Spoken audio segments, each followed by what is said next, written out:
Good evening, YouTube. Hello. Day 11. That's right, Jen. I have to keep checking that it's true. Don't add any. We don't add any. Yeah, so day 11, it's 6:10 in the evening. We've just seen our third show of the day, which was Bowjangles, Dracula in Space.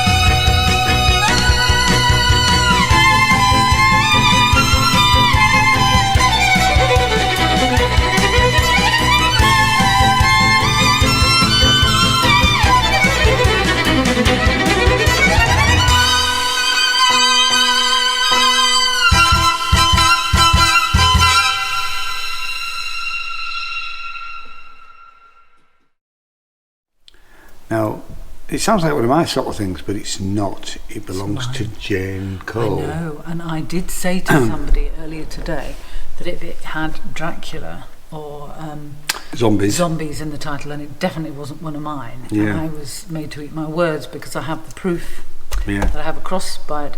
So, musical comedy, musical theatre. Shall I read what it says go here? for it. I don't know if you've I've got any more. Well, Miss Alden. Oh no, I think yours is better actually. Okay. I'll read yours. Yeah. So forget everything you think you know about string quartets. Bowjangles are an irreverent, anarchic group of genre spanners bringing music, theatre and comedy together in a way you've never seen before. Yes. That's true. Now the award-winning foursome are blasting into outer space to meet a mysterious benefactor whose proposition seems a little too good to be true. ... Completely original, the music would be entertaining enough without all the other incredible action and comedy going on. That's one of the Yeah, it is plaudits. actually. Well, where do you start? Yeah, where do you start? It's bonkers. Inventive. I mean, how they perform, running around and dancing, and because it's a standard quartet to some extent. Yeah. You've got two violins, first and second violin, and there are jokes about the second violin not ever getting a solo and not ever seeing limelight. We've got a viola player who anyway, we'll leave it enough about the viola player, and a cello player who is literally running around with a cello resting on a neck, which is amazing. Yeah. You know, I mean, we have seen that sort of stuff before, but whenever I see it, it's really, really clever. That alone, without the jokes, the story, the music, because they're playing it. I mean, they're playing everything. Occasionally there's a drum beat, but fundamentally they are playing all the parts. And there's some keyboards. Yeah, actually they play the keyboards. Yeah. But I mean, if you think of every sort of classical in-joke, every space in-joke, it's there. Yeah. And very, very cleverly used. I mean, they're just the odd phrase from a well-known film. I mean, and obviously Star Trek gets a mention, Aliens in there, you name it, it's in there. But also it's mixed up because when they introduce themselves, because obviously V1, first violin is captain, and the cello is chief engineer. Yeah, that's right. So it's it's amusing, it's clever. I mean, I know we've said that before, but it's clever. At one point, just sort of in the middle, I thought this is getting a bit silly, but that didn't last very long because then it just becomes wacky and surreal, and I like wacky and surreal. And it gets tied up with space, Dracula. Vampires, Dracula.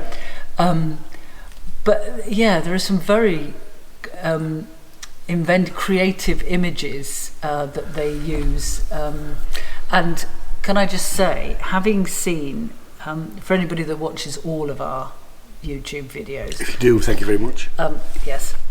Today we've seen a really good piece of theatre, new writing about, would you believe, a violin quartet. So if you'd said I was going to see something that was even, was completely different, but about a string quartet. And also the second piece, we had a very in-depth description, I should say, of a moon cup. I'll leave it there. Actually, got mentioned again, didn't it? Exactly. That was exactly my point. You've stolen my thunder there. Sorry, darling. The fact that I would then have somebody playing a violin with an image of a moon cup attached to her head. Well, in fact, she didn't. Somebody else did. She had a pair of fallopian tubes attached to her hat. I won't go any further than that. But if you'd said I'd have those both in the same day, I'd have said nah. It just shows you what can happen at the Edinburgh Fringe. Exactly. It's fab. It's really fab. I mean, it just, and also it had the ability to turn into a full-scale sort of musical. Yeah. I thought at the beginning I couldn't really hear the lyrics. As that sort of settled down, now that may well have been. Yeah, I was struggling. Just the fact of them getting the balance, at the mixer after the first 5 minutes or so, but I didn't notice that. But right at the beginning, I certainly couldn't hear what the lyrics were being said, and so I wasn't following it that well. No, at that point. Missed, but then you soon pick it up because they were all mic'd up. But I think I'm not sure the instruments were mic'd up. Oh right. I couldn't see any little mics because they usually tape them to violins because they're all acoustic. There was an electric violin at one point, but all of the other instruments were acoustic instruments, so I couldn't see. No, you're right. Maybe there's stage mics that I missed. I don't know. But they definitely had the mics. They had headset mics, and maybe it was the levels. But I missed some of the lyrics of the. We were sitting at the back. I think if you sit probably in the middle and close to the front. It's quite a big room, and it was full. It was more or less. So it was. I was going to say it wasn't sold out. I don't think it was, only because the couple who were in front of us joined the queue and hadn't bought tickets, and the lady went off and bought the tickets and then came back. But it was pretty much full. Oh, it was. There weren't many spare seats. It was a really good. And it was a really good crowd. Yeah, it was fab actually. Yeah. So if you're into classical music, but you like sci-fi, you'll love this. And the supernatural. But I think for comedy, because there's lots of really funny jokes. So it ticks a lot of boxes. Yeah, it does. Actually. Yeah. But it's very entertaining. If you're expecting to go and see a classical concert with that's not what you're going to get. No, absolutely not. But to be fair, I think the description. It does tell you that. Yeah. And apparently they did, because they told us winner. Fringe Award in 2018. Yeah. And they kept bringing that out. We learned about and they had a plug for their CDs, but actually the CDs were all sold out. That was very funny because. Because as part of the script, it was that they had a lot left, but actually they had to announce at the end that actually that was part of the script. They had none left. You could only buy a badge. But their stuff is on streaming services apparently, so if you want have a listen. How many stars? I think a very good 4. I would say 4 too. It was a really good show actually. Yeah. Really. I wasn't quite sure what to expect really, but it was brilliant really. Yeah. Really good. Great. Yeah.